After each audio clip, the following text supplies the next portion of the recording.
పెద్దగా ఆలోచించు, చిన్నగా మొదలుపెట్టు. ఒకే రోజులో గొప్ప స్థాయికి ఎదగలేవు. గమ్యం ఎప్పుడూ నీ గుమ్మం ముందుకు రాదు. నువ్వే దానికోసం పరిగెత్తాలి. దేనికి భయపడకుండా ముందుకు వెళ్తూ ఉండు. పడిపోతే నేర్చుకో. ఎదిగితే ఇతరులకు నేర్పించు. గెలుపు అనేది అందరికీ దొరకదు. కానీ గెలిచే శక్తి మాత్రం అందరికీ ఉంటుంది. మన లక్ష్యం కోసం మిగతావన్నీ సాక్రిఫైస్ చెయ్యకపోతే చివరికి మన లక్ష్యాన్నే సాక్రిఫైస్ చేయాల్సి వస్తుంది.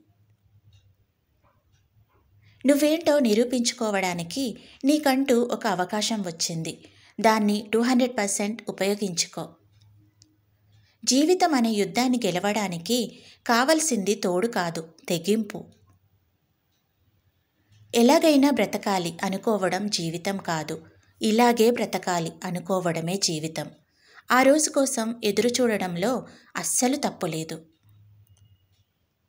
జీవితం ఎన్నడూ కూడా నువ్వు ఎదురు చూస్తున్నట్లు మారదు.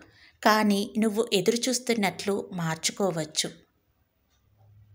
అది కూడా నువ్వు ప్రయత్నిస్తే మాత్రమే. పరిగెత్తాలి అనుకుంటే తరుముకుంటూ పరిగెత్తు. నిలబడాలి అనుకుంటే ఎదురించి నిలబడు. గెలవాలన్న తపన బలంగా ఉన్న చోట ఓటమి అడుగైనా పెట్టలేదు. విజయం నీ మరో ప్రయత్నం కోసం ఎదురుచూస్తూ ఉంటుంది.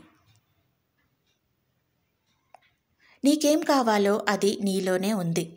ఎవరో వచ్చి నీ దీపాన్ని వెలిగిస్తారని ఆశించకు. నీ దీపాన్ని నువ్వే వెలిగించుకో.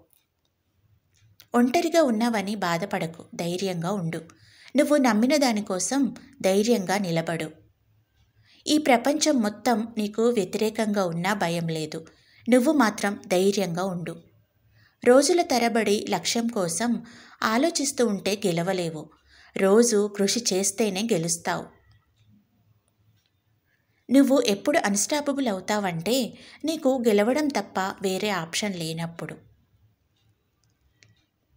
కింద పడితే ఫెయిల్ అయినట్లు కాదు. పడ్డాక లేవడానికి ట్రై చెయ్యకపోతే ఫెయిల్ అయినట్లే. నీ లక్ష్యం నుండి నిన్ను దూరం చేసే ప్రతి దాన్ని పక్కన పెట్టేయ్. జీవితంలో ఎంత కష్టం వచ్చినా బాధను బయటకు చూపించకు. ఎందుకంటే నీ బాధను చూసి సంతోషపడే వాళ్ళు ఇక్కడ చాలామందే ఉన్నారు. ఓటమి నిన్ను వెంటాడుతుంది అంటే నువ్వు గెలుపుకు దగ్గరయ్యావని అర్థం. కష్టపడకుండా కేవలం అదృష్టం మీదనే ఆధారపడితే 100 జన్మలెత్తినా విజయాలు సాధించలేరు. ఇప్పుడు లేజీగా ఉంటే తర్వాత లైఫ్ అంత ఈజీగా ఉండదు. నువ్వు గెలవలేవు అన్న వారందరికీ సమాధానం చెప్పే రోజు దగ్గరలోనే ఉంది. నీ జీవితం వ్యక్తుల చేతుల్లోనో పరిస్థితుల చేతుల్లోనో లేదు. నీ జీవితం నీ చేతుల్లోనే ఉంది. ఇది గుర్తుపెట్టుకో. సర్వం నీ మనసులోనే ఉంది. అది మంచైనా చెడైనా. అందుకే అక్కడి నుంచే నిన్ను నువ్వు రిపేర్ చేసుకో. సింహంలా ఉండు. సింహాసనం కోసం ఆలోచించకు. సింహం ఎక్కడ ఉంటే అదే సింహాసనం. సహాయం కోసం ఎదురు చూడకు. నువ్వే సహాయం చేసే స్థాయికి ఎదగడానికి ప్రయత్నించు. తన శక్తి మీద నమ్మకమున్న వ్యక్తి ఒంటరిగా నిలబడతాడు. నమ్మకం లేని వ్యక్తి గుంపులో నిలబడతాడు.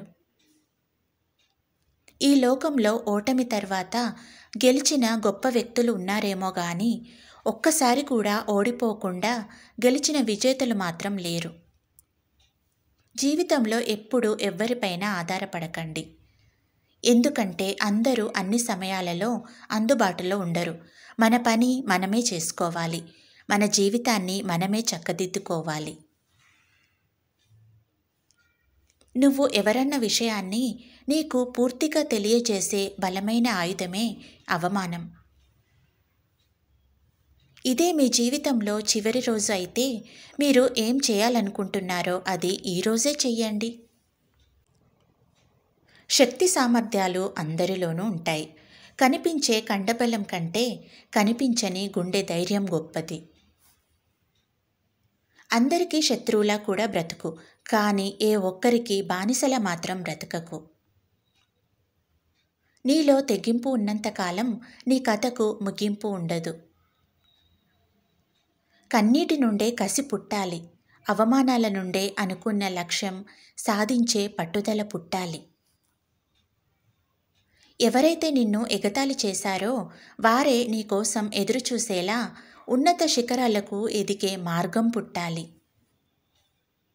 1000 మందినైనా ఎదురించి నిలబడు, అంతేకాని ఏ ఒక్కరి కోసమూ ఎదురుచూస్తూ మాత్రం నిలబడకు. నిన్ను నువ్వు నిరంతరం చెక్కుకుంటూ ఉండు. గెలిస్తే శిల్పం అవుతావు, ఓడిపోతే శిల్పి అవుతావు. గెలుపు శాశ్వతం కాదు, ఓటమి ముగింపు కాదు. ముందుకు వెళ్ళే ధైర్యమే ముఖ్యమైంది. గెలవబోతున్నాము అని తెలిసి పోరాడేవాడు కాదు, గెలవడానికి అవకాశం లేదని తెలిసి కూడా పోరాడేవాడే నిజమైన వీరుడు. విజయం కోసం నీ ప్రయాణం ఓటమితో, అవమానాలతో మొదలైనా కూడా గెలుపు ప్రశంసలతో గెలుస్తుంది. నీ మనసులోని భయమే నీ మొదటి శత్రువు. నువ్వు వేసే వెనుకడుగే నీ మొదటి ఓటమి. కొన్నిసార్లు ఓడిపోయినంత మాత్రాన మన ఆట ముగిసిపోయినట్లు కాదు. అసలైన ఆట ఇప్పుడు మొదలుపెట్టు. కష్టంగా ఉందని నడక ఆపితే గమ్యాన్ని చేరుకోలేవు. ఈ వీడియో మీకు నచ్చితే నా ఛానల్ని సబ్స్క్రైబ్ చేసుకోండి. Thank you for watching.